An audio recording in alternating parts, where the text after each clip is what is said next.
Hey guys, I just got a guitar in to have it restrung, and it is some sort of an EVH looking thing. It needs new strings, it needs a new potentiometer in here, and this thing is really kind of cool. Look at that, it's got the Van Halen back plate. It's got the thing so that you can't pull up on it on the trem. Custom made in USA. Wow. Some sort of Frankenstein logo on there. So let's go ahead and we're going to put the new strings on it. We're going to get this thing all fixed up.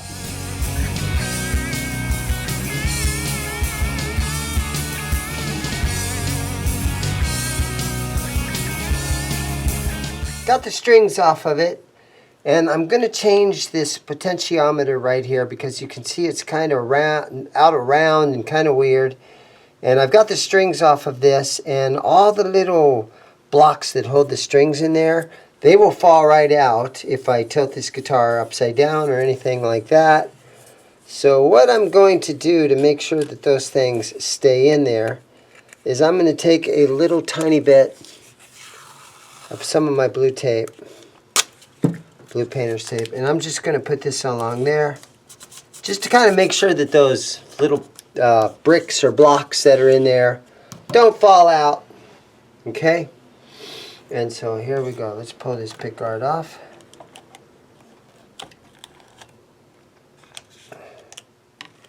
And let's take a look in here and see if I can spin this around. There's not much. It's got a kill switch in here, and he hardly left me any room to work on this thing as far as the length. There we go. Okay. So I'll turn my soldering iron on, and we'll go ahead and we'll pull this potentiometer out of there. And we will replace it with a 500K potentiometer. Look, he put his shielding tape all around, and even around the pickup. He's got that shielding tape. Never seen that before. Oh, look here, he's got foam. Little foam pads inside the cavity here. Never seen that before. But, you know, to each his own. And then again, I have, just to hold this in place and to try to keep the trem flat, I got an old back plate that I lay underneath there like that, and I just rest that on that to try to keep that thing nice and flat. Let me go ahead and find a potentiometer, and we'll try to install that.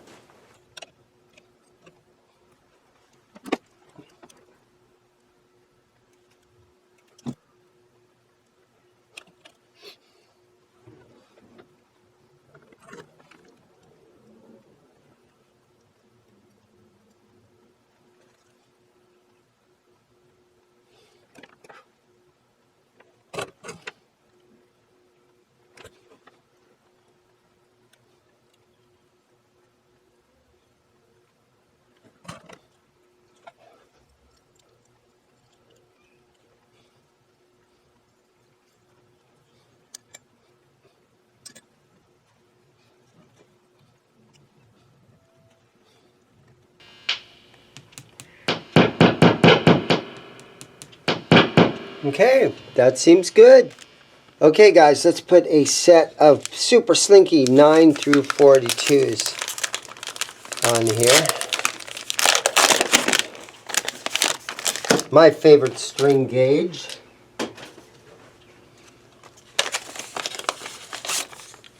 I'm going to go ahead and pull this off.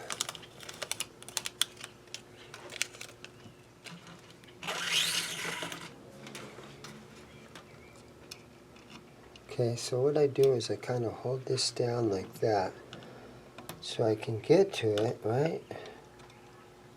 Put that right there in the, okay? Put the wrench in the back here of this D-Tuna. Tighten it up. kind of a three-handed type of a job. If you had three hands, it'd be better. Tighten that baby up.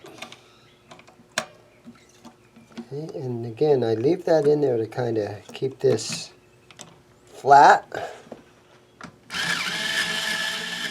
Okay, there's one string. Putting strings on every day of my life.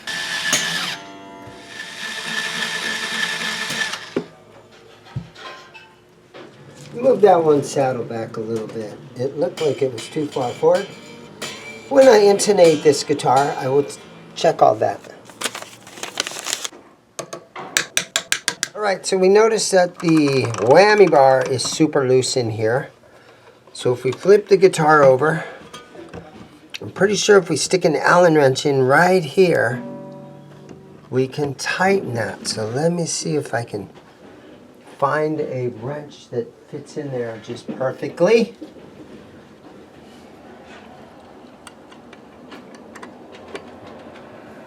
So it's the same wrench that you use in the saddles. So there we go. Super easy fix right there. Tighten that thing up. And now let's take a look at this thing, and nice and tight now. So that's quick and easy. Okay, so once you get it pretty close to being in tune, go ahead and lock the strings down. Just snug them. You don't got to torque these things. There we go. And then we'll fine tune it down on the bridge. Okay guys, so here's what I'm going to do. I am going to tune the D-Tuner here now. Okay, the EVH D-Tuna. So that would be E, and you pull it out like that, it's D. So here's how you tune an EVH D-Tuna right here. Pull the D-Tuna out. Go up here to the headstock, tune the guitar to D.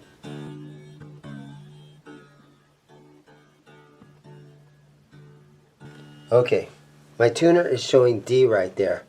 Now when you push this in, it should bring you back to a perfect E.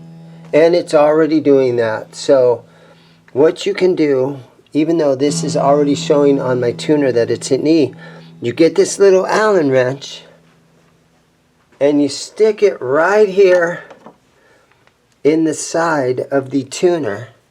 The D-Tuner right here, right over that corner, right in the side. And then by turning this, you can fine tune the E string. Okay, let me try that one more time. I'm going to pull this out, tune the guitar, and it says D, perfectly tuning. I know you guys can't see that, but my tuner says D. Now when you bring this back in, it should go right to E, and it does.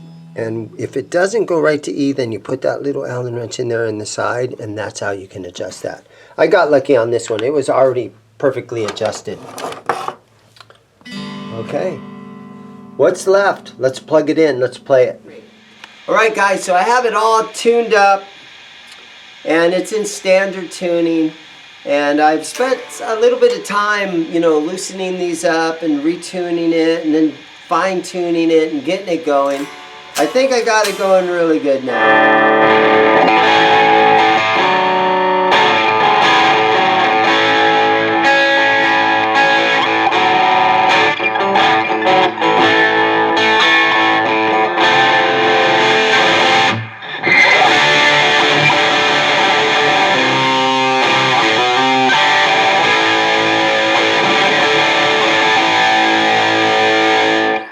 So this is the clean channel of this amp, and it already has so much gain. You go over here, it's got the foot switch. You can go to the second channel.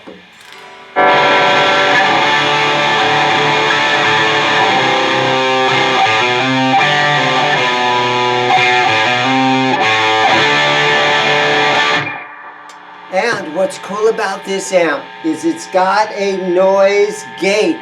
So you hear all that noise right there? In the second channel, you can turn this noise gate up. and it gets rid of some of that hum. So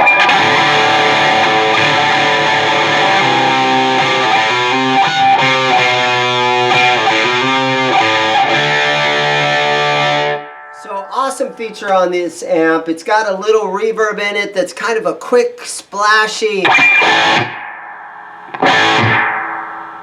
but it's consistent. Let me turn the reverb. Right now the reverb's at about 1, 2, 3. Put it up to about 5, halfway up.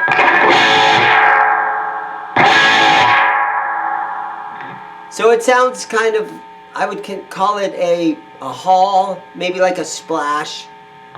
It doesn't have a slapback effect to it. Let's go reverb. Reverb's all the way at 10, just for one note. Here we go. So not much of a difference there. But it's just to add a thicken the note kind of a reverb. Nothing too crazy about it.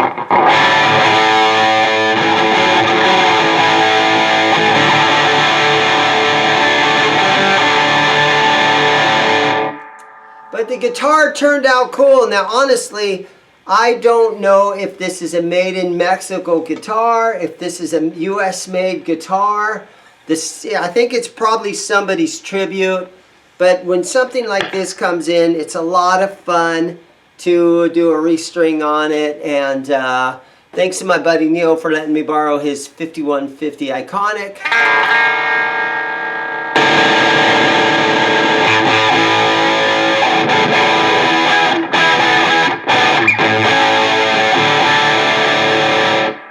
Thank you guys for watching. Everybody have a great day. Go buy a guitar.